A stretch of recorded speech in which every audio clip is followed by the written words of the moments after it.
পশ্চিমবঙ্গের মা বোনেরা নিজের ইচ্ছেমতো পোশাক পরবেন, নিজের পছন্দমতো জীবনযাপন করবেন।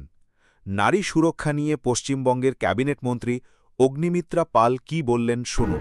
আমার পশ্চিমবঙ্গের মা বোনেরা তারা যখন খুশি বেরোবেন, যা পোশাক পরতে ইচ্ছে করে সেই পোশাক পরবেন, আর যখন যা খেতে ইচ্ছে করে সেই খাবার খাবেন।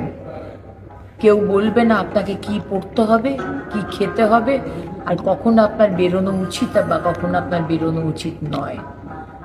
আমরা বলবো না রাত্রির 8টার পর মহিলারা বেরিয়েছে কেন।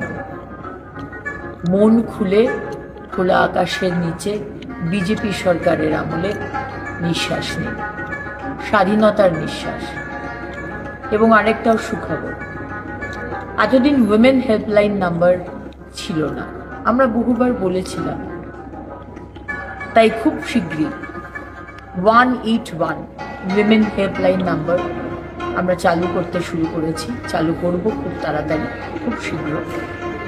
এবং এই নাম্বারে ফোন করলে সঙ্গে সঙ্গে জিও ট্যাগিংয়ের মাধ্যমে আপনি কোথায় রয়েছেন, কোথায় আপনি সমস্যায় পড়েছেন, সেই আপনার পজিশন, লোকেশন সঙ্গে সঙ্গে সেই থানায়, যে আমার সংকল্পপত্রে সেখানে আমাদের সরকার মাননীয় প্রধানমন্ত্রীজি বলেছেন প্রত্যেকটি থানাতে মহিলা হেল্প ডেস্ক থাকবে, সেই থানায় সেই কানেকশন হয়ে যাবে। সুতরাং আপনি যে থানার সবথেকে কাছে, সেইখানে জিও ট্যাগিংয়ের মাধ্যমে সেই থানায় খবর পৌঁছে যাবে যে ইমিডিয়েটলি আপনার কাছে যেন হেল্প পৌঁছে যায়।